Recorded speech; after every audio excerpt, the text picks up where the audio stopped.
నమస్తే, welcome to Ayushman భవ. తరచూ మీరు దీర్ఘకాలిక అనారోగ్య సమస్యలతో ఇబ్బంది పడుతున్నారా? శ్వాస సంబంధిత వ్యాధులకు, సంతానలేమి, స్పాండిలైటిస్, జుట్టు మరియు చర్మ సమస్యలు, హెపటైటిస్, హెచ్ఐవి, హెర్పస్, ఆర్థరైటిస్, తలనొప్పి, అధిక బరువు, థైరాయిడ్ మొదలగు ఆరోగ్య సమస్యలతో మీరు ఇబ్బంది పడితే కనుక సమస్యలపై వివరించేందుకు మనతో పాటు స్టూడియోలో ఉన్నారు ప్రముఖ హోమియో వైద్య నిపుణులు డాక్టర్ మధు వారణాసి. వారిని అడిగి సలహాలు, సూచనలు తెలుసుకుందాం. నమస్తే డాక్టర్. నమస్తే. ముందుగా ఇన్ఫర్టిలిటీ సమస్య గురించి ఈ రోజుల్లో ఎక్కువ వింటున్నాం కాబట్టి ఆ సమస్య గురించి చెప్పండి. జనరల్గా మనకు ఇన్ఫర్టిలిటీ సమస్య అంటే అది చాలా మేజర్ ఇష్యూ ఇప్పట్లో. ప్రజెంట్ ఏంటంటే మీకు చాలామంది సఫర్ అవుతున్నారు.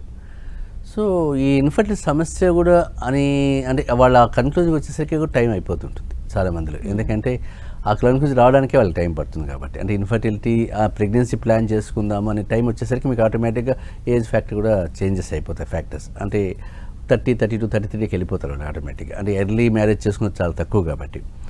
బట్ మనం ఏంటంటే ఇన్ఫర్టిలిటీ సమస్య అంటే చాలామందిలో ఏంటంటే పెళ్ళి అవుతానే పిల్లలు పుట్టలేదు కాబట్టి 1-2 months అనుకుంటే ఇన్ఫర్టిలిటీ సమస్యకు వచ్చామనుకోవడం చాలా తప్పు. ఎందుకంటే పెళ్ళైన తర్వాత కూడా దానికి ఒక 1-2 years వెయిట్ చేయాలి, తప్పదు అది ప్రెగ్నెన్సీ కోసం. ఈ 1-2 years తర్వాత వెయిట్ చేసి సెకండ్ ఇయర్లోనే ప్లానింగ్ చేసుకుని అనుకుందాం. 1 year పాటు కంటిన్యూస్గా వాళ్ళు ట్రై చేసిన విత్ అన్ప్రొటెక్టెడ్ సెక్సువల్ ఇంటర్కోర్స్ జరిగినా కూడా పిల్లలు పుట్టలేదు అంటే దాన్ని ఇన్ఫర్టిలిటీ సమస్యగా తీసుకోవాలి. అంటే 1 year పాటు మేము ట్రై చేసాము, ప్రొటెక్టివ్ మెజర్స్ ఏం తీసుకోకపోయినా కూడా మాకు పిల్లలు పుట్టట్లేదు అంటే మాత్రం అప్పుడు మనం ఇన్ఫర్టిలిటీ సమస్యలకు తీసుకోవాలి. అంతేగాని చిన్న చిన్న ఇష్యూస్తో మాకు పిల్లలు పుట్టలేదు అంటే ఆ స్పెసిఫిక్ రీజన్స్ లేకుండా ఇన్ఫర్టిలిటీ సమస్యలకి ఆ జోన్లోకి వెళ్ళిపోవాల్సిన అవసరం లేదు. అందులో 1 year పాటు మేము ట్రై చేస్తాం, పిల్లలు పుట్టలేదు అంటే అప్పుడు ఆలోచించాలి. అప్పుడు అన్ని ఆలోచనలు వస్తాయి మనకు. అప్పుడు మీరు డాక్టర్ని అప్రోచ్ కావాలి తప్పనిసరిగా. ఎందుకంటే ఇంకా డిలే అయ్యే కొద్ది కాంప్లికేషన్స్ వస్తాయి, కన్సీవింగ్ రేటు తగ్గిపోవచ్చు, సక్సెస్ రేటు తగ్గిపోవచ్చు. కాబట్టి సో అప్పుడు వైఫ్ అండ్ హస్బెండ్ ఇద్దరు కంపల్సరీ డాక్టర్ని కలవాల్సి వస్తుంది. అప్పుడు మీకు ఆ ఇన్ఫర్టిలిటీ సమస్య ఏంటి అని డాక్టర్ ఎవాల్యుయేట్ చేయగలుగుతాడు. సరైన ప్రొసీజర్లో వాళ్ళకు ఏమేమి ఇన్స్ట్రక్షన్స్ తీసుకోవాలో మనం చెప్పగలుగుతాము. దాన్ని బట్టి మెథడాలజీ ఆ ఫాలో ప్రీట్మెంట్ ఉంటుంది. అప్పుడు పాసిబిలిటీ ఉంటుంది, సక్సెస్ అయ్యే ఛాన్సెస్ చాలా ఉంటాయి. అందువల్ల ఇన్ఫర్టిలిటీ సమస్యని మనం ముందు డిఫైన్ చేసుకునేటప్పుడే ఆ డెఫినేషన్లోకి ఎంటర్ అయ్యి కావాలనుకున్నప్పుడు ఈ ప్రొసీజర్ ఇది తప్పనిసరిగా ఉండాలి. 1 year పాటు ట్రై చేయాలి కంపల్సరీ, మినిమం సరిపోతుంది. కాలర్ ఉన్నారు భూపతి ఖమ్మం నుండి. నమస్తే అండి, సమస్య చెప్పండి. హలో, చెప్పండి. నమస్కారం అండి. నమస్తే, చెప్పండి సార్. అయితే మా మిసెస్ కి 2 years బ్యాక్ గర్భసంచి సంబంధించిన ఆపరేషన్ అయిందండి. ఓకే. అది అందులో అది దాని ఏమో గడ్డలాగా చిన్నగా అయింది, ఫైబ్రాయిడ్. Okay, fibroids. అయితే అప్పుడు ఏం చేశారు డాక్టర్, సిద్దిపేటలో చేపిస్తే గర్భసంచి తీసేశాడు. ఓకే. దాని తర్వాత ఏమైందంటే పక్కకు ఒక ట్యూబ్ ఉంటాడు, ఓవర్సిస్ట్ అని. ఓకే. అది కూడా తీసుకొని అన్నాడు అన్నట్టు. అంటే ఇన్ఫెక్షన్ లాగా కొంచెం వాటర్ లాగా వచ్చింది ఓకే అని చెప్పారు. ఓకే. అదే మరి తీయండి అన్నాక తీసినాక 1 year తర్వాత మళ్ళీ ఏమైంది, కడుపులో నొప్పి స్టార్ట్ అయింది మళ్ళీ. ఓకే. అప్పుడు మళ్ళీ కన్సల్ట్ అయితే ఏమన్నాడంటే ట్యూబ్ లో మళ్ళీ వాటర్ నీటి బుడగలు వచ్చినాయి అన్నాడు. ఓకే. మరి అప్పుడు చెప్పారు కదా మళ్ళీ ఎందుకు అంటే అప్పుడు తీయడం రాంగ్ అయింది అని మళ్ళీ లెఫ్ట్ సైడ్ తీయాలా రైట్ సైడ్ తీసినాము. మళ్ళీ ఇప్పుడు రైట్ సైడ్ కూడా తీయాలి లేకపోతే ప్రాబ్లం అవుతుందని మళ్ళీ తీపించాం. ఇంకా అప్పటి నుండి మళ్ళీ అయ్యి 1 year అవుతుంది. ఓకే. ఓవర్ వెయిట్ అవుతుంది ఇప్పుడు. ఓకే. మళ్ళీ ఈ కాళ్ళ నొప్పులని బాగా సఫర్ అవుతుంది. అంటే మీకు ఇక్కడ మీరు చెప్పిన ప్రాబ్లమ్స్ ఓవర్ వెయిట్ కావడం ఇవన్నీ కూడా హార్మోన్ లింక్ కావచ్చు. మనకు యుటరస్ తీసేశారు కాబట్టి, ఫైబ్రాయిడ్స్ కోసం తీశారు కాబట్టి ఆ హార్మోన్ చేంజెస్ వల్ల వెయిట్ గెయిన్ కావచ్చు, లేదంటే లైఫ్ స్టైల్ వేరియేషన్స్ కావచ్చు, ఫ్యామిలీ టెండెన్సీ కావచ్చు. సో నన్ను అడిగితే మీకు ఈ టైంలో మీరు మంచి హోమియో డాక్టర్ని కన్సల్ట్ అయితే మంచిది. ఎందుకంటారా, పోస్ట్ హార్మోనల్ ఎఫెక్ట్స్ ఏమైనా ఉన్నాయని చూస్తాము. ఒకటి పోస్ట్ ఆపరేషన్ తర్వాత వచ్చిన ఎఫెక్ట్స్ ఏమైనా ఉంటే కూడా దాన్ని కూడా క్లియర్ చేయొచ్చు. హార్మోన్ చేంజెస్ ఏమైనా ఉంటే కూడా దాన్ని కూడా రెస్టోర్ చేసేసుకోవచ్చు ఇబ్బంది లేకుండా. సో మీకు తన ఏజ్ ఎంత అన్నారు? ఇప్పుడు 37 దాకా ఉంటుంది. చిన్న ఏజే కాబట్టి 37 yearsకి ఆమె కొంచెం చేంజ్ ఇవన్నీ కూడా జరిగాయి కాబట్టి దానివల్ల హార్మోన్ ఎఫెక్ట్స్ కిందకి తీసుకోవాలి మనము. తప్పనిసరిగా మీరు హోమియో డాక్టర్ని కన్సల్ట్ ఒక మంచి హోమియో డాక్టర్ కలవండి. ఎందుకంటే ఒక మంచి హోమియో డాక్టర్ మీరు కలిస్తే తప్పనిసరిగా పరిష్కారం ఉంటుంది. ఈ ఏజ్ చిన్నదే కాబట్టి ఆ కాంప్లికేషన్స్ ఏమీ రాకుండా ఆమె హ్యాపీగా బతకడానికి ఇబ్బంది ఉంటుంది. లేకపోతే ఇవన్నీ ఇలాంటి సమస్యలు ఉన్న వల్ల ఆమె కూడా డే టు డే లైఫ్లో కూడా చాలా ఇబ్బంది ఉంటుంది. కాబట్టి ఒక మంచి హోమియో డాక్టర్ 1 year పాటు వాడుకోండి. 6 months to 1 year తప్పనిసరిగా పరిష్కారం చూపిస్తారు. భయపడాల్సిన అవసరం లేదు మీకు ఇబ్బంది మంచి హోమియో డాక్టర్ దొరకలేదు అనుకుంటే మాత్రం హైదరాబాద్కి రండి, పరిష్కారం చూపిస్తాను. భయపడాల్సిన అవసరం లేదు. అయితే డాక్టర్, ఇన్ఫర్టిలిటీ సమస్యకి పురుషుల్లో అసలు రీజన్స్ ఎలా ఉంటాయి? జనరల్గా మనకి ఇన్ఫర్టిలిటీ అనేసరికి మీకు ఏమవుతుంది, చాలామంది ఫస్ట్ వాళ్ళ వైఫ్ని తీసుకెళ్తారు, అంటే వైఫ్కి ప్రాబ్లం మాకేం కాదు కదా అని. సో ఇక్కడ మీకు ఓవరాల్గా చూసుకుంటే రీజన్స్ ప్రకారం చూసుకుంటే 33.5% వాళ్ళకున్నా 33.5% వీళ్ళకున్నా కూడా రిమైనింగ్ 33 ఇద్దరిలో ఉంటుంది. సో ఆల్మోస్ట్ ఆల్ మీకు 50-50 వెళ్తారు ఇద్దరు కూడా. సో అతనికి 50% పాజిటివ్ ఫ్యాక్టర్ ఉంటుంది, తను లేడీ కూడా 50% ఉంటుంది. కానీ ఇక్కడ ఏమవుతుందంటే మీకు స్పెసిఫిక్గా లేడీని చూపిస్తుంటారు తప్ప మేల్ రీజన్స్ ఎవాల్యుయేట్ చేయరు చాలామంది కూడా. బట్ మనకు చూస్తుంటే మనం ఇప్పుడు రెగ్యులర్గా మనం చూసే కేసులు మేల్ రీజన్స్ ఎక్కువ కనిపిస్తుంటాయి మనకు. ఎందుకంటే వాళ్ళు హార్మోనల్ ఇష్యూస్ ఉన్నా కూడా మనలో మేల్స్లో ఎక్కువ కనిపిస్తుంది. కానీ మేల్స్లోకి వచ్చేసరికి మీకు పాజిటివ్ ఫ్యాక్టర్స్ బేసిక్గా సెమన్ ప్రాబ్లం వస్తుంటుంది. సెమన్ కౌంట్ తక్కువగా ఉండడం, అంటే ప్రాపర్గా మొటిలిటీ లేకపోవడం, నార్మల్ సెమన్ కౌంట్ లేకపోవడం, మినిమం 40 to 45 మిలియన్స్ ఉండాలి న్యాచురల్గా కన్సీవ్ కావాలంటే. మొటిలిటీ 40 to 45 to 50% ఉండాలి మీకు. మార్ఫాలజీ నార్మల్ ఉండాలి, ఎగ్ అంటే ఆ స్పెమ్ క్వాలిటీ బాగుండాలి మీకు. ఇవన్నీ కూడా చాలా రీజన్స్ ఉంటాయి మీకు. సో మేల్ రీజన్స్కి వచ్చినప్పుడు మనకి టాప్ మోస్ట్ రీజన్ స్పెమ్ కౌంటే చూస్తాం, సెమన్ అనాలిసిస్ చేపిస్తాం ఎలా ఉంటుంది అనేది. దాని తర్వాత అవి కూడా బాగుంది అయినా ప్రెగ్నెన్సీ రాలేదనుకుంటే మాత్రం అప్పుడు మిగతా రీజన్స్ చూసుకుంటూ వెళ్తాం. తనకి ఏమన్నా ఇన్ఫెక్షన్స్ ఉన్నాయా, వెరికోసిల్ లాంటివి ఏమైనా ఉన్నాయా, టెస్టికల్స్ ప్రాబ్లమ్స్ ఏమైనా ఉన్నాయా, అన్డిస్టెంట్ టెస్టికల్స్ అంటే కిందికి ఏమైనా రావట్లేదా, ప్రొడక్షన్ ఎలా జరుగుతూ ఉంది మీకు, ట్యూబ్స్లో ఏమైనా ప్రాబ్లం వస్తూ ఉందా, ఆ ఫ్లూయిడ్లో ఏమైనా ఇష్యూస్ వస్తున్నాయా అవన్నీ చూసుకోవడం, ఎరెక్షన్ ప్రాబ్లమ్స్ ఏమైనా వస్తున్నాయా, ర్యాపిడ్ ఎజాకులేషన్ ఏమైనా జరుగుతూ ఉందా, తర్వాత ఏమైనా ప్రీవియస్ హిస్టరీ ఏమైనా మమ్స్ లాంటివి వచ్చాయా, ఇవన్నీ కూడా కామనెస్ట్ రీజన్స్ అనమాట. సో ఇవన్నీ జనరలైజ్డ్ రీజన్స్ ఇవన్నీ కూడా. మీకు ఏంటంటే ఇది పెద్దగా ఎక్స్పెన్సివ్ ఏం కాదు, ఒక 5-6 వేలు పెడితే అన్ని టెస్టులు తెలిసిపోతాయి మనకి, పెద్ద ఇష్యూ కాదు అది. సో ఇవన్నీ కామన్ టెస్ట్ 5,000 లోపల జరిగిపోతాయి ఇవన్నీ కూడా. ఇలాంటి రీజన్స్ కన్నా మనకు ఉంటే కదా రెక్టిఫై చేయాల్సి వస్తుంది. మీకు వెరికోసిల్తో చాలామంది వచ్చేవాళ్ళు ఉంటారు. వెరికోసిల్ ఉన్నప్పుడు మీకు సెమన్ కౌంట్ తగ్గుతూ ఉంటుంది, సెమన్ కౌంట్ చాలా జీరోలోకి వెళ్ళిపోయిన వాళ్ళు చాలామంది ఉంటారు. అప్పుడు మనం వెరికోసిల్ ఉందని అడిగితే ఏమో నాకు తెలియదు డాక్టర్ గారు అంటారు. అప్పుడు టెస్ట్కి పంపించామనుకోండి వెరికోసిల్ బయటపడుతుంది, అదొకటి ఉంటుంది. ఎరెక్టైల్ డిస్ఫంక్షన్ కూడా కామనెస్ట్ ప్రాబ్లం. ఏమనంటే జనరల్గా సెక్సువల్ ఎరెక్షన్ తక్కువగా ఉండడం, డిజైర్ లేకపోవడం ఉంటుంది చాలామంది మగవాళ్ళు. ఇప్పుడు చూసిన జనరేషన్ మనం చూస్తుంటే ఆల్మోస్ట్ 30-32 ఇయర్స్ వాళ్ళకు ఉన్న ఏజ్ ఉన్నా కూడా ఎరెక్షన్ ప్రాబ్లమ్స్ చాలా ఉంటాయి వాళ్ళకి. సో అలాంటి ఇష్యూస్ ఏమైనా ఉంటే ఆ ఇష్యూ కూడా మేజర్ ఇష్యూ అవుతుంది మీకు. ఎందుకంటే చెప్పుకోలేరు, కాన్ఫిడెన్షియాలిటీ మెయింటైన్ చేయాలి కాబట్టి తొందరపడి బయట పెట్టరు వీళ్ళు కూడా. ఒక్కసారి మనం వాళ్ళ వైఫ్ని అడిగినప్పుడు అప్పుడు చెప్తుంది వైఫ్ ఇది ఇష్యూ వస్తుంది మా వారికి అండి అని. బస్ కొందరికి ఏమవుతుంది ప్రెగ్నెన్సీ రాకపోవడానికి కూడా కరెక్ట్గా 11th డే మనం ఏం అడ్వైజ్ చేస్తాం, 11th, 13th, 15th, 17th compulsory participate చేయాలని చెప్తాం. అంటే ఎగ్ రిలీజ్ అయ్యే టైం కాబట్టి వాళ్ళకు ఆ డేట్ వచ్చేకి వీళ్ళకి యాంగ్జైటీ వచ్చేస్తుంది. అంటే 11th వచ్చింది అంటే సెక్సువల్గా మేము చేయలేమనే ఫీలింగ్తో వచ్చి ఫెయిల్ అయిన వాళ్ళు చాలామంది ఉంటారు. అందువల్ల మీకు ఆ డేట్ చెప్పడంలో కూడా మనకి ఇబ్బంది పడుతుంటారు. చాలామంది మగవాళ్ళు ఇది ఫేస్ చేస్తారు. మన దగ్గరికి వచ్చేవాళ్ళు కరెక్ట్గా డేట్ వచ్చేసరికి మా మిస్సెస్ అడిగేసరికి నాకు ఆ ఫియర్ వచ్చేస్తుందండి, నా చేత కాదనే ఫీలింగ్ వచ్చేసి పోస్ట్ పోన్ చేయాల్సి వస్తూ ఉంది అనేది. సో ఇవన్నీ చూడడానికి చాలా సింపుల్ రీజన్స్ ఇవి. ఈ సింపుల్ రీజన్సే ప్రెగ్నెన్సీ రాకపోవడానికి కూడా మేజర్ ఇష్యూ అవుతుంది మీకు. అందువల్ల ఇలాంటి ఇష్యూస్ ఏమైనా ఉన్నాయో ఒకసారి మన మగవాళ్ళని తప్పనిసరిగా అడిగితే కన్నా వాళ్ళు ఓపెన్గా కూర్చొని మాట్లాడమంటే అన్నీ మాట్లాడిస్తారు ఎవరైనా కూడా. చేసి దాన్ని బట్టి మనం ట్రీట్మెంట్ ఇచ్చామనుకోండి తప్పనిసరిగా పరిష్కారం ఉంటుంది, భయపడాల్సిన అవసరం లేదు. ఓకే, అదే ఆడవాళ్ళలో అయితే ఎటువంటి సమస్యలు ఉంటాయి డాక్టర్ ఇన్ఫర్టిలిటీకి? జనరల్గా మనకు ఈ పాజిటివ్ ఫ్యాక్టర్స్ ఇక్కడ తీస్తే ఫీమేల్ రీజన్స్కి వచ్చేటప్పుడు చాలామంది మన దగ్గరికి వచ్చే పేషెంట్స్ కూడా ఓవ్యులేషన్ ఇష్యూస్ చూస్తుంటాయి. అంటే ఓవ్యులేషన్ ఇష్యూ అంటే సరైన ఎగ్ రిలీజ్ కాకపోవడం, క్వాలిటీ ఆఫ్ ఎగ్ లేకపోవడం, ఓంలో క్వాలిటీ లేకపోవడము, కామన్గా ఫైబ్రాయిడ్స్ ఇప్పుడు చెప్పిన ఫైబ్రాయిడ్స్ లాంటివి ఉండడము, పీసీఓడి సమస్య చాలా కామన్ సమస్య. ప్రజెంట్ మనకి 16 సంవత్సరాలు 12-13 సంవత్సరాలు మెచ్యూర్ అయిన పిల్లలు కూడా ఒక 1-2 ఇయర్స్లో మనకి పీసీఓడితో వస్తుంటారు మన దగ్గరికి.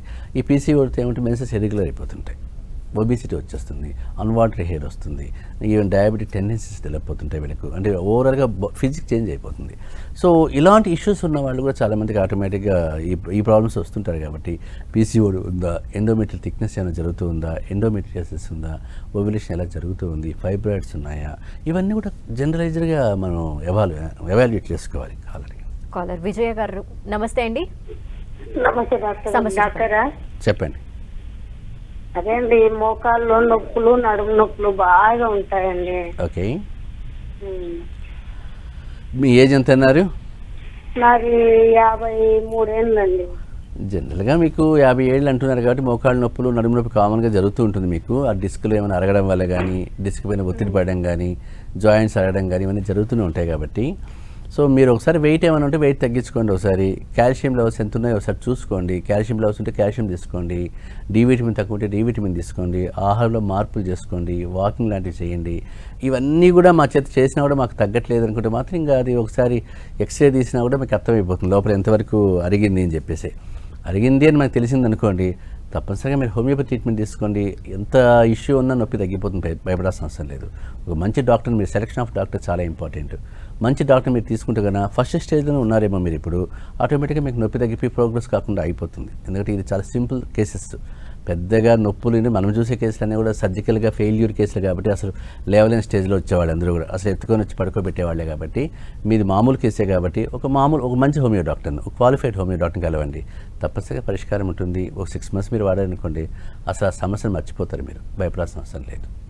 ఇన్ఫర్టిలిటీ సమస్యకి హోమియోలో అసలు వైద్యం ఎలా ఉంటుంది డాక్టర్? అంటే మీకు నేను చెప్పిన ఇప్పుడు రీజన్స్ కూడా చెప్పాం కదా, కామన్గా ఫీమేల్ రీజన్స్ ఇలాగే కదా మనకు. సో ఆ రీజన్స్ ఎవాల్యుయేట్ చేసుకుని ట్రీట్మెంట్ చేస్తే చాలా బాగుంటుంది. ఇంకా హోమియోపతి విషయానికి వస్తే మీకు చాలామంది పేషెంట్స్ తెలియదు ఏంటంటే ఇన్ఫర్టిలిటీకి హోమియోపతికి వెళ్ళాలా వద్దని కూడా డౌట్లో ఉంటారు. అంటే ఇప్పుడంటే అవేర్నెస్ వచ్చింది, కానీ అప్పట్లో తెలిసేది కదా 5 years బ్యాక్తో కంపేర్ చేస్తే. ఇప్పుడంటే మనకి ఇన్ఫర్టిలిటీ అంటేనే సెకండ్ చాయిస్ హోమియోపతికి వచ్చేస్తారు మీకు. అంటే మీకు నేను ఏం చెప్తుంటే ఇది ఇన్ఫర్టిలిటీ అంటే ఒక పెద్ద ఎక్స్పెన్సివ్ ట్రీట్మెంట్ అనే ఒక ఆలోచన ఉంటుంది మైండ్లలో. ఎందుకంటే ఒక లక్ష ఖర్చు పెడితే కానీ కావు పనులు అనేది. 5 lakhs 10 lakhs ఖర్చు పెట్టాలి. అది ఒకసారి కావచ్చు, 2 సార్లు కావచ్చు, 3 సార్లు కావచ్చు. అంటే మన దగ్గరికి వచ్చేవాళ్ళు చాలామంది కూడా IVF 2-3 సార్లు చేసుకునే వాళ్ళు ఉంటారు. జనరల్గా 2-3 సార్లు చేసుకుని ఫెయిల్ అయ్యి వచ్చిన వాళ్ళే ఉంటారు. అంటే వీళ్ళు ఆల్రెడీ 10 lakhs ఖర్చు పెట్టింటారు కంపల్సరీ. సో డైరెక్ట్ నన్ను అడిగితే ఏం చెప్తానంటే, మీరు IVF కానీ IUI కానీ అడ్వైజ్ చేశారు అని తెలిస్తే తప్పనిసరిగా ఫస్ట్ ఒక మంచి హోమియో డాక్టర్ని కలవాలి. ఎందుకంటే మీకు ఇక్కడ homeopathy nature's law of cure అంటే అది నేచర్ పైన డిపెండ్ అయిన సిస్టమ్. ఇక్కడ మనకేమి ఏదో సర్జికల్ ఇంటర్వెన్షన్స్ ఏం లేవు కాబట్టి ఎక్కువ క్వాలిటీ మందులతోనే పెంచేస్తారు, ఏదున్నా కూడా మీకు మందులతోనే జరుగుతుంది. సో నేను చూసిన కేసులు అన్నీ కూడా IVF ఫెయిల్ అయినవే చూసాను ఎక్కువగా. నా 80% ఆఫ్ కేసెస్ నావి IVF ఫెయిల్యూర్. డైరెక్ట్గా ఇన్ఫర్టిలిటీ వచ్చింది మాకు వచ్చేయని చెప్పిన వాళ్ళు ఒకరిద్దరే ఉంటారు. అది ఫ్యామిలీ పేషెంట్స్ ఏంటి అంటే వాళ్ళు రెగ్యులర్గా నాతో ఉన్నవాళ్ళు కాబట్టి మా అమ్మాయి పెళ్ళి అయిందండి, ప్రెగ్నెన్సీ రాలేదు, మీ అడ్వైస్ తీసుకొని వచ్చిన వాళ్ళు ఒక 2-3 ఉంటారు. మెజారిటీ అంతా కూడా IUI వాడాము, IVF ఫెయిల్యూర్ అయిందని చెప్పిన వాళ్ళే ఉంటారు. అంటే IVF లాంటి కేసే ఫెయిల్యూర్ అయినప్పుడు హోమియోపతితో సక్సెస్ అవుతున్నప్పుడు ఇంకా ద డిఫరెన్స్ ఆఫ్ హోమియోపతి అది గుర్తుపట్టాలి. ఎందుకంటే మీకు IVF కూడా కాలేనప్పుడు హోమియోపతి అయింది కదా, అంటే దాని అర్థం ఏంటి, మీకు నేచర్ దానే మళ్ళీ వచ్చింది. అక్కడ మనమే ఏమి ఇన్సెట్ చేయలేదు, ఇన్సెమినేషన్ చేయలేదు, ఏ ఆర్టిఫిషియల్ మెథడ్స్ ఏం వాడలేదు, న్యాచురల్గా కన్సీవ్ అయ్యారు అంతే వాళ్ళు. అందువల్ల మీకు హోమియోపతికి అప్రోచ్ ఇచ్చినప్పుడు ఈ నేను చెప్పిన రీజన్స్ అన్నీ కూడా సాల్వ్ చేయగలుగుతారు. ఈజీగా ఇబ్బంది ఎవాల్యుయేట్ చేసుకుంటే కదా సింపుల్గా అయిపోతుంది. మనం చూసిన కేసులు కూడా అన్నీ ఆల్మోస్ట్ ఆల్ ఫైబ్రాయిడ్స్ కావచ్చు, ఎక్కువగా ఓవరేషన్ కేసు చూసాను నేను, సెమన్ కౌంట్ చూశాను. వీళ్ళంతా కూడా IVF వచ్చిన వాళ్ళు, వీళ్ళంతా కూడా వీళ్ళు ఒక 6 months వాడిన తర్వాత ఆల్మోస్ట్ చాలామంది కన్సీవ్ అయ్యారు. మరి సెకండ్ ప్రెగ్నెన్సీలో కూడా వీళ్ళకేంటి without medical treatment, without treatment homeopathy లేకుండానే సెకండ్ ఇష్యూ కూడా వచ్చింది వాళ్ళకి. ఒక ఇష్యూ రావడానికే అవసరపడిన వాళ్ళు వీళ్ళంతా కూడా. అలాంటి సెకండ్ ప్రెగ్నెన్సీ కూడా వాళ్ళు ఈజీగా అయిపోయారు. జస్ట్ మన దగ్గరికి వచ్చి మేము సెకండ్ ఇష్యూకి వెళ్తున్నామంటే ఒక డ్రగ్ ఇవ్వడమే తప్ప మళ్ళీ 1-2 months కన్సీవ్ అయిపోయారు వీళ్ళు. అలా 3-4 కన్నవాళ్ళు కూడా ఉన్నారు పేషెంట్స్. వాళ్ళు నా పేషెంట్స్ సెకండ్ ఇష్యూ అనేసరికి వాళ్ళకి అది ఒకటికే లేదు దిక్కు ఉన్నప్పుడు సెకండ్ ఇష్యూ రావడం కూడా ఎక్కువే కదా. అలా సెకండ్ ఇష్యూ వచ్చిన వాళ్ళు ఉన్నారు. ఈ 4 కన్న వాళ్ళు కూడా చూశాను. వాళ్ళకి 4 కూడా అంటే వాళ్ళు మగపిల్లాడు కావాలి, అదేది కొన్ని ఇష్యూస్ ఉంటాయి కదా, అలా ఉన్న వాళ్ళు ఉన్నారు. సో అంటే దీన్ని బట్టి ఏం చేసాం, ఒక్క దానికి ట్రీట్మెంట్ ఇచ్చినప్పుడు మీకు 4 పిల్లలు పుట్టడం అనేది చాలా, అది ఒక మిరాకిల్, అద్భుతం అని చెప్పాలంటే. ఇప్పుడు ఒకరు పుట్టడం అంటే ఓకే ఒప్పుకుంటుందని, 2nd, 3rd, 4th పోవడం అనేది చాలా ఇంపాసిబుల్. అంటే దీన్ని బట్టి చూస్తే నేచర్ లా పైన డిపెండ్ అయింది కాబట్టి హోమియోపతి, ఆ పవర్ ఆఫ్ హోమియోపతి అక్కడ కనిపించింది. అదే ఒకసారి రెక్టిఫై చేసిన ఇష్యూ మళ్ళీ అది వాళ్ళకు రికర్ కాలేదన్నమాట. సో అందువల్ల వీళ్ళు ఈజీగా కన్సీవ్ అయ్యారు. చాలామంది సెకండ్ ఇష్యూకి ఇచ్చిన వాళ్ళే ఉన్నారు నాకు తెలిసి. సెకండ్ ఇష్యూలో కూడా పిల్లలు బాగా పుట్టిన వాళ్ళు ఉన్నారు. అంటే ఫస్ట్ ఆఫ్ ఆల్ అడ్వాంటేజ్ ఏంటంటే పుట్టిన పిల్లలు హెల్తీగా ఉన్నారు, ఎక్కడ ఎలాంటి డిజార్డర్స్ లేవు వాళ్ళకి. అంటే ఆటిజం కానీ ADHD కానీ ఇలాంటి ఇష్యూస్ లేకుండా పుట్టారు వాళ్ళు. అది గ్రేట్నెస్ అక్కడ, అది ఒప్పుకోవాలి మనం. ఎందుకంటే పుట్టడమే ఒక క్రైటీరియా అనుకుంటే పుట్టిన వాళ్ళు కూడా హ్యాపీగా ఉన్నారు. అది అందువల్ల మీకు హోమియోపతి అప్రోచ్ ఎప్పుడు నేను చెప్పేది ఏంటంటే, మీరు IVF కావాలి, IUI పోవాలి అనుకున్నప్పుడు మాత్రం తప్పనిసరిగా మంచి హోమియో డాక్టర్ని వెళ్ళాలి. ఇక్కడ మీకంటే ఈ ఇన్ఫర్టిలిటీ సమస్యకు డాక్టర్ చాలా, సెలెక్షన్ ఆఫ్ డాక్టర్ చాలా ఇంపార్టెంట్. ఇలాంటివన్నీ కాంప్లికేటెడ్ ఇష్యూస్ కాబట్టి ఓ మంచి ఎక్స్పీరియన్స్ డాక్టర్ కనుక పెంచగన తప్పనిసరిగా పరిష్కారం ఉంటుంది. అంతేగాని ఏదో హోమియోపతి వాడేసాం మాకేం పుట్టలేదు అనుకోవడం తప్పుది. అంటే మంచి డాక్టర్ని వాళ్ళు వెతుక్కోలేకపోయారు, అంతకంటే ఏం లేదు. ఓకే, అవును. అండ్ డాక్టర్, రీసెంట్ డేస్లోనే వరల్డ్ క్యాన్సర్ డే సెలబ్రేట్ చేసుకున్నాము. అంటే క్యాన్సర్కి కూడా హోమియో త్రూ మెడిసిన్ ఉంటుంది, తగ్గించుకోవచ్చు అన్న విషయానికి సంబంధించి ఏం చెప్తారు? జనరల్గా మీకు క్యాన్సర్ అనేసరికి కూడా చాలామంది హోమియోపతిలో ఏమవుతుందిలే, అవుతుందా హోమియోపతి, ఇప్పటికే అన్ని రేడియేషన్ అయిపోయింది, కీమోథెరపీ అయిపోయింది, ఇంకేముంది హోమియోపతి అనుకుంటారు కదా. కానీ నేను చూసిన కేసులో చాలా మనకు 90% ఆఫ్ కేసులు కూడా 4th stage క్యాన్సర్స్. నా దగ్గరికి వచ్చేవన్నీ 4th stage క్యాన్సర్స్. అంటే 4th stage క్యాన్సర్స్ అంటే ఆల్రెడీ డిక్లేర్ అయిపోయిన వాళ్ళు, అంటే స్పాన్ కూడా డిక్లేర్ అయిపోయి ఉంటుంది. 1 month బతుకుతారు, 6 months, 1 year చెప్పిన స్పాన్ అది. అంటే ఆల్మోస్ట్ అన్ని ఆర్గాన్స్ కూడా స్ప్రెడ్ అయిపోయి వచ్చిన వాళ్ళే ఉంటారు. బట్ ఇక్కడ ఏంటంటే హోమియోపతిలో చాలామంది క్యాన్సర్ హోమియోపతిలో ట్రీట్మెంట్ ఉందంటే క్యూర్ అని అడగకూడదు ఇక్కడ. హోమియోపతి క్యూర్ చేస్తారే కాదు, నేను ఎంతకాలం బతుకుతాను ఎలాంటి ఇబ్బంది లేకుండా అనేది కాన్సెప్ట్. అందుకే ప్యాలియేటివ్ మెథడ్ ఆఫ్ ట్రీట్మెంట్ అంటాం దీన్ని. మీకు ఈ palliative method of treatment homeopathy చాలా పర్ఫెక్ట్గా పనిచేస్తుంది. నేను చాలా మటుకు చాలా సెమినార్స్ కూడా క్యాన్సర్ పైన ఎక్కువగా ఇచ్చాను ప్రెజెంటేషన్స్ అనేవి. నేను ప్రతి చోట కూడా ఆల్మోస్ట్ ఈ యశోద హాస్పిటల్, ప్రైమ్ హాస్పిటల్స్ వీటి అందరితో అసోసియేట్ మేము ఇచ్చాం హోమియోపతి కూడా క్యాన్సర్స్కి ఎలా పనిచేస్తుంది అనేది. ఓకే, కాలర్ కిషన్ ఉన్నారు. నమస్తే అండి, సమస్య చెప్పండి. కిషన్ గారు సమస్య చెప్పండి. చెప్పండి. హలో, చెప్పండి.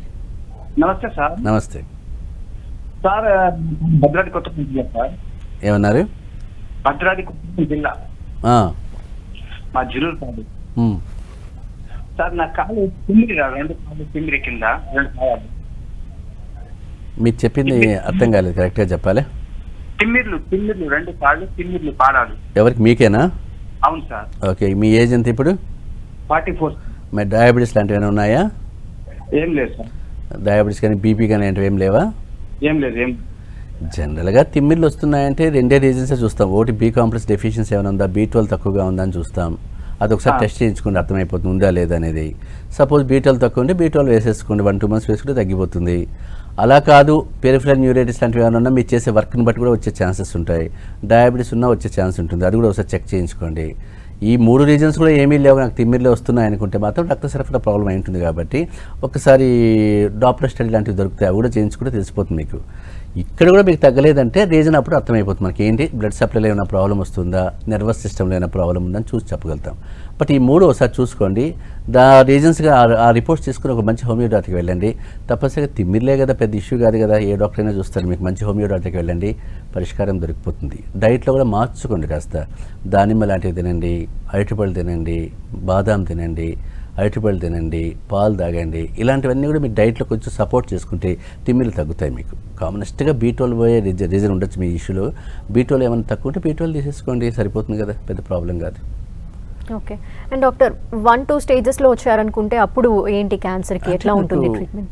జనరల్గా 1-2 స్టేజ్ రారు, నాకు తెలిసి తెలియదు అంటారా? తెలియదు అంటే ఆల్రెడీ వాళ్ళు ఆ డైవర్ట్ అయిపోతాయి. ఇప్పుడు క్యాన్సర్ని డిటెక్ట్ చేస్తానే మనం క్యాన్సర్ హాస్పిటల్కి వెళ్ళిపోతాం, అది కామన్ ఆబ్వియస్గా. అంతే డైరెక్ట్గా మధు అనర్స్కి వెళ్ళిపోదామా లేకపోతే హోమియో డాక్టర్కి వెళ్ళామనే ఆలోచన ఎవరికి రాదు ఫస్ట్ ఆఫ్ ఆల్. బట్ వచ్చేవాళ్ళంతా కూడా 4th స్టేజ్కి వెళ్తే వాళ్ళు చేతులు ఎత్తిన తర్వాత అప్పుడు ఆలోచిస్తారు ఎవరు హోమియోపతిలో హ్యాండిల్ చేయగలుగుతారు క్యాన్సర్ అని చెప్పి అప్పుడు మన దగ్గరికి వస్తున్నారు. కాబట్టి సో ఇక్కడ మనం చేసింది ఏంటంటే palliative method of treatment. Palliative method అంటే ఆ టెంపరీగా పాజ్ను మనం మెయింటైన్ చేయడం అనమాట. సో ప్యాలియేటివ్ ట్రీట్మెంట్ హోమియోపతి చాలా వండర్స్ చేస్తుంది. అంటే పెయిన్ మేనేజ్మెంట్ చాలా ఇంపార్టెంట్ క్యాన్సర్ కేసుల్లో. పెయిన్తో పేషెంట్ చాలా సఫర్ అయిపోతారు. 98% ఆఫ్ పేషెంట్స్ పెయిన్తో సఫర్ అవుతారు, క్యాన్సర్ పేషెంట్స్. అలాంటి పేషెంట్ మనం పెయిన్ తగ్గించామనుకోండి అంతకంటే అదృష్టం లేదు పేషెంట్కి. నెంబర్ 1 అది. 92% ఆఫ్ పేషెంట్స్కు వామిటింగ్స్ ఉంటాయి, నాజియా ఉంటుంది, ఆకలి కాకపోతుంటుంది.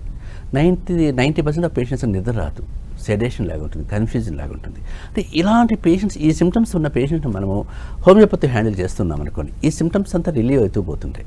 Patient quality of life improve అవుతుంటుంది. So quality of life improve అయినప్పుడు స్పాన్ కూడా పెరుగుతుంది. ఇప్పుడు మనం చూసిన కేసులను కూడా మెటాస్టేసిస్ కేసెస్ చూశాను చాలా మటుకు.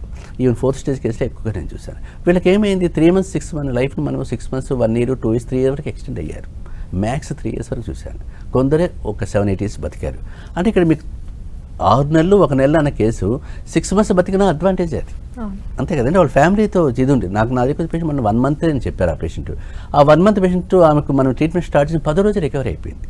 అంతవరకు బెడ్ రిడన్ అయిపోయినా ఆమె. నో మోషన్స్ అన్నీ కంట్రోల్ లేవు, యూరిన్ కంట్రోల్ లేదు, నో ఎపిటైట్, ఆకలి లేదు, వామిటింగ్స్ అన్నీ. ఆమె బెడ్ రిడన్ అయిపోయి వచ్చేవాళ్ళు చూడడానికి వచ్చేసారు అందరూ కూడా. ఇంక చనిపోతుంది మా చెప్పి 1 month చనిపోతుందని చెప్పి వాళ్ళ బంధువులంతా వచ్చేసారు చూడడానికి కూడా. ఆ స్టేజ్లో వాళ్ళు మన దగ్గరికి తీసుకొచ్చారు. ఆన్లైన్ కన్సల్టేషన్ చేశారు వాళ్ళు, డైరెక్ట్గా రాలేకపోయారు వాళ్ళు. మెడిసిన్ వేసిన 10 రోజులు ఆమె రికవరీ అయిపోయింది. లేచి కూర్చొని మన క్లినిక్ వచ్చేసింది 1 month అంతా. ఈ రోజు ఆమెకు 1.5 year అయిపోయింది దగ్గర. ఆమెకు చెప్పింది 1 month, అంటే ఇప్పుడు 1.5 year కూడా పాస్ అయిపోయింది. ఈ రోజు కూడా ఆమె ఉన్న కూడా ట్రీట్మెంట్కి వచ్చింది. ప్రశాంతంగా మర్చిపోయింది ఆమె క్యాన్సర్ ఉందనే విషయం కూడా. ఆమెతో ఆర్గాన్ ఫెయిల్యూర్ అని కంప్లీట్గా ఆర్గాన్స్ అంతా కూడా ఏదైనా చెప్పారు మళ్ళీ. మరి హ్యాపీగా ఉంది. అది దేవుడు అదృష్టం అనుకోవాలా, ట్రీట్మెంట్ అదృష్టం అనుకోవాలి కానీ, బట్ షీ ఈజ్ హ్యాపీ. ఎంత హ్యాపీగా ఉంది, ప్రశాంతంగా ఉంది. పిలిగ్రిమేజ్ టూర్స్ చేసుకుంటున్నారు వాళ్ళు, పెళ్ళిళ్ళకి వెళ్తున్నారు, ఇంటికి వెళ్తున్నారు వాళ్ళు. సో అది లక్ అంతే.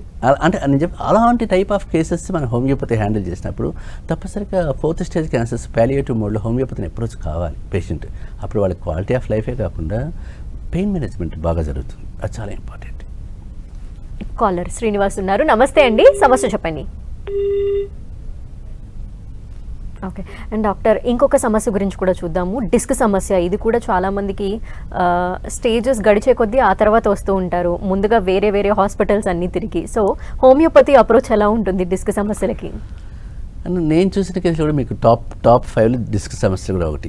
క్యాన్సర్తో పాటు కూడా క్యాన్సర్, హెచ్ఐవి, డిస్క్ సమస్యలు, హెపటైటిస్ బి, హెచ్పిస్, ఈ టాప్ 5 నావి. ఈ 5 ఎక్కువగా ఉంటాయి నా దగ్గర కేసులో. 80% ఆఫ్ కేసెస్ అవే ఉంటాయి కాబట్టి. సో డిస్క్ సమస్యలు అంటే కూడా మీకు ఎలా ఉంటుంది, అది కూడా సర్జికల్ ఇంటర్వెన్షన్ చాలా కేసుల్లో ఉంటుంది. 95% వాళ్ళు సర్జరీ చెప్పిన తర్వాతే వస్తారు మన దగ్గరికి, డైరెక్ట్గా ఎవరు రారు కాబట్టి. సో ప్రతి ఒక్కరు సర్జరీ చెప్పారు కాబట్టి హోమియోపతికి వచ్చే వేదిలోనే వస్తుంటారు. అంటే మీకు ఇక్కడ ఏదైనా సెకండ్ సొల్యూషన్ ఒపీనియన్ తీసుకోవచ్చు కదా అని. బట్ డిస్క్ ప్రాబ్లమ్స్ నేను చూసిన కేసులో మీకు 90% ఆఫ్ సక్సెస్ సర్జికల్ కేసుల్లో కూడా ఆ పేషెంట్స్ అంతా కూడా మీకు ఏంటంటే ఎత్తుకుని వచ్చిన వాళ్ళు అందరూ కూడా ఏదో సింపుల్గా వచ్చి మన ముందు కూర్చొని మాట్లాడే వాళ్ళు కాదు. అన్బేరబుల్ పెయిన్, భరించలేని నొప్పితో వచ్చిన వాళ్ళు, అది వచ్చి కూలబడిపోయేవాళ్ళు, అక్కడే సోఫా పైన పడుకునేసేవాళ్ళు. అంటే పైన ఈవెన్ మన చాంబర్లో కూడా వెయిట్ చేయడానికి కూడా టైం లేదు. ఒక 1-2 అవర్స్ వెయిట్ చేయాలంటే ఆ చేత అయ్యేది కాదు. ఇక్కడ వచ్చి లోపల పోయి పడుకునేసేవాళ్ళు, మా చేత కాదని చెప్పి. అలాంటి కేసెస్ వాళ్ళు, అంటే అలాంటి కేసులు అటెండెన్స్తో తీసుకొచ్చిన కేసులు వాళ్ళు 1 month వాడిన తర్వాత వాళ్ళు నడుచుకుంటూ హ్యాపీగా బస్సులో కానీ రైల్లో కానీ వచ్చేస్తున్నారు. అది అవుట్ స్టేషన్ వాళ్ళ దగ్గర ఎక్కువగా నేను చూసిన కేసు అంతా అవుట్ స్టేషన్ వాళ్ళు ఎక్కువ ఉంటారు. అంటే దాని అర్థం ఏంటి మీకు, అదేం సైకలాజికల్ కాదు, అంతే కదా. అంత సీవియర్ పెయిన్ తగ్గడానికి నేనేమి మంత్రము వేయలేదు, నా ట్రీట్మెంట్తోనే జరిగింది. కానీ నేనేదో మంత్రం వేస్తే సైకలాజికల్గా వాళ్ళు ఏం చేయలేదు మీకు. బట్ అంటే దాని ఎఫినిటీ నేను చెప్తున్నాను మీకు. అంటే 1 monthలో వాళ్ళు రెడీ అయిపోయి వచ్చిన పేషెంట్స్ అంతవరకు రిలీఫ్ వచ్చింది హోమియోపతి అంటే. ఇంకా యూ ఇమాజిన్ హోమియోపతి పవర్ ఏంటి అనేది. అంటే power of homeopathy, power of doctor ఎక్కడ కంప్రెస్ చెప్పాలంటే మీకు. పోనీ అదేదో 6 months రిలీఫ్ అట్లా కూడా కాదు. 10 years అయిన వాళ్ళు, 15 years వరకు ఉన్నారు ఇప్పుడు వరకు. వాళ్ళంతా కూడా ఇప్పుడు హ్యాపీగానే ఉన్నారు. మరి ఎవరికి కూడా మళ్ళీ రిలాప్స్ అయిపోయి మళ్ళీ మేము సర్జరీకి పోయినాం సార్ అని చెప్పిన వాళ్ళు ఎవరు లేరు. ఇంతవరకు ఎవరు సర్జరీ చేసుకోలేదు నాకు తెలిసి. తెలియకుండా చేసుకున్నవాడు మాకు చెప్పేవాళ్ళు ఉంటారు కదా, మీ దగ్గరికి వచ్చాను సార్ 1 year వాడాను కుదరలేదు సర్జరీకి వెళ్ళానని చెప్తారు. వాళ్ళు ఎవరెవరు వచ్చి చెప్తుంటారు కదా కామన్గా. అలాంటి వాళ్ళు నాకు తెలిసి ఏం లేదు. కాబట్టి మీకు ఏంటంటే ఎప్పుడైనా డిస్క్ సమస్యలు వచ్చాయి అంటే మాత్రం తప్పనిసరిగా సర్జరీ ఉంది అంటే మాత్రం హోమియో డాక్టర్ని కలవాలి. సయాటిక సమస్య కావచ్చు, డిస్క్ బల్జ్ కావచ్చు, డిస్క్ కంప్రెషన్ కావచ్చు, డిస్క్ హెర్నియేషన్ కావచ్చు, డీజనరేటివ్ ప్రాబ్లమ్స్ కావచ్చు. ఒక్క ట్రయల్ మంచి హోమియో డాక్టర్ని కనుక కన్సల్ట్ అయితే కనుక తప్పనిసరిగా పరిష్కారం ఉంటుంది. పరిష్కారం దొరకలేనప్పుడు ఆలోచించుకోవచ్చు. అందుకే నీకు ఏం చెప్తానంటే ఇలాంటి కేసుల్లో క్యాన్సర్ అయినా సరే, డిస్క్ ప్రాబ్లమ్స్ అయినా సరే, ఏవైనా కాంప్లికేటెడ్ కేసులు అన్నీ కూడా అంటే ఆల్రెడీ ఫెయిల్ అయ్యి వచ్చారు కేసు అంతా. ఇలాంటి కేసులో మీరు సరైన డాక్టర్ని ఎంచుకోవాలి. ఎందుకు ఎంచుకోవాలంటే అంటే ఆ డాక్టర్కి నాలెడ్జ్ ఉండాలి ఫస్ట్ ఆఫ్ ఆల్. అంటే ఇప్పుడు సర్జరీ చేయకపోతే ఏమవుతుంది, కాన్సిక్వెన్సెస్ ఏంటి. ఇప్పుడు క్యాన్సర్ కేసు వచ్చేసి నేను బతికిచ్చేస్తానని చెప్పి పేషెంట్ చనిపోతాడు.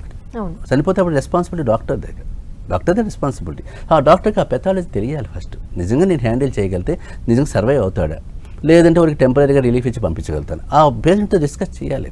ఈ ప్రాబ్లం ఇలా ఉంటుంది, నీ స్పాన్ పెంచవచ్చు, పెరగకపోవచ్చు, చనిపోవచ్చు, చెప్పలేము. సో నువ్వు ఒప్పుకుంటే చేస్తానని చెప్పాలి. అంతేగాని నేనేదో హోమియో డాక్టర్ కదా నేను అద్భుతాలు చేస్తానని చెప్పకూడదు. అంటే క్యాన్సర్ లాంటి కేసులు, హెచ్ఐవి, క్యాన్సర్ ఇలాంటి కేసుల్లో. బట్ డిస్క్ సమస్యల్లో మీకు పేషెంట్కి చాలామందికి మ్యాక్సిమం రిలీఫ్ వచ్చేస్తుంది, భయపడాల్సిన అవసరం లేదు. అందువల్ల సరైన డాక్టర్ని మీరు ఎంచుకుంటే మాత్రం సర్జరీ అని చెప్పిన కేసుల్లో మన హోమియోపతి హ్యాండిల్ చేసుకుంటే కదా పరిష్కారం ఉంటుంది. ఎందుకంటే లైవ్గా నేను 1000 కేసులు చూశాను కాబట్టి నాకు తెలుసు కదా. ఇప్పుడు రీసెంట్ సక్సెస్ స్టోరీ ఏదైనా చెప్పరా సార్? అంటే మీకు సక్సెస్ స్టోరీస్ ఎలా ఉంటాయంటే మీకు ప్రతి ఒక్క స్టోరీ కూడా సక్సెస్ఫుల్ స్టోరీనే ఉంటుంది. ఎందుకంటారా అందులో కూడా మీకు అన్బేరబుల్ పెయిన్తో వచ్చిన వాళ్ళు, సింపుల్ పెయిన్తో వచ్చిన వాళ్ళు కాదు. అంటే వాళ్ళు నేను రోజు నాకు సర్జరీ కేసులు నెలకు ఒక 60-70 కేసులు అవే ఉంటాయి కాబట్టి క్యాన్సర్ అయినా ఇవన్నీ క్యాన్సర్ ఒక 10 హెచ్ఐవి ఒక 20 అన్నీ నాకు అవే ఉంటాయి ఇప్పుడు కూడా. సో వచ్చిన వాడు ప్రతి ఒక్కరు సార్ మేము భరించలేని నొప్పి, నా చేత కావట్లేదు, నన్ను బతికించండి లేదా చచ్చిపోతాను అని వచ్చిన వాళ్ళే ఉంటారు చాలామంది. అంటే ఇదే లాస్ట్ వైపు నేను సర్జరీ చేసుకోదలుచుకోలేదు, మీ చేతుల్లోకి వచ్చానని చెప్పిన వాళ్ళే ఉంటారు. అంత అన్బేరబుల్ డిస్క్ సమస్యలతో వచ్చిన వాళ్ళే, ఎక్కువగా సయాటిక సమస్యలతో వచ్చిన వాళ్ళు. రీసెంట్గా కూడా మీకు ఏం చెప్పానంటే అసలు అన్బేరబుల్ అంటే నడవలేని పేషెంట్ అతను. అసలు ఇంకా 5-6 మంది న్యూరాలజిస్ట్కు చూపిస్తుంటే కూడా వాళ్ళందరూ సర్జరీ చెప్పిన వాళ్ళకి అతనికి. అతను అనుకోకుండా టీవీలోనో ఎక్కడో చదివాను అని వచ్చాడు. వచ్చినప్పుడు అతనికి ఫస్ట్ మంత్లోనే 90% రిలీఫ్ వచ్చేసింది. సో ఇప్పుడు 6 months వాడాడు. ఇప్పుడు ఈరోజు అతను ఇంటర్వ్యూ కూడా నాకు ఇచ్చాడు. అంటే మీరు సార్ నాకు తీసుకోండి నేను చెప్పించాడు. మరి ఎందుకంటే నా పెయిన్ భరించే నొప్పి నేను ఎట్లా మీరు గుర్తుపట్టలేదు, మర్చిపోతున్నారు మీరు, నేనే మీకు చెప్తానని చెప్పాడు అతను. అంటే అంత అన్బేరబుల్ పెయిన్తో వచ్చిన వాడిని ఈరోజు నేను హ్యాపీగా ఉన్నాను ఇక్కడ మీ దగ్గర, అది నేను చెప్పలేనంత ఆనందం ఉంది అని చెప్తారు. అంటే అంతటి ఆనందాన్ని అంటే మనం ఎందుకు మర్చిపోతామంటే రెగ్యులర్గా అవే కేసులు కాబట్టి చూశాను కాబట్టి పెద్దగా మనం రికార్డ్ చేసేంత అవసరం లేదులే అనుకుంటాం. అక్కడ పేషెంట్కి అంత హ్యాపీ ఉంటుంది. కాబట్టి నేను ఇచ్చే అడ్వైస్ ఏంటంటే ఎప్పుడైనా సర్జరీ అవసరము అని మీరు అనుకున్నప్పుడు మాత్రం తప్పనిసరిగా మంచి హోమియో డాక్టర్ని కలవాలి. సెలెక్షన్ ఆఫ్ డాక్టర్ చాలా ఇంపార్టెంట్ అంట. అది ఎంత దూరం ఉన్నా కూడా ఆ డాక్టర్ని వెతుక్కుంటూ రావాలంతే, తప్పదు. అది నేను వాళ్ళు ఎవరికైనా ఇచ్చే అడ్వైజ్ అదే మీకు. Okay, thank you so much doctor. ఇది ఇవాల్టి ఆయుష్మాన్ భవ. చూస్తూనే ఉండండి 10 TV.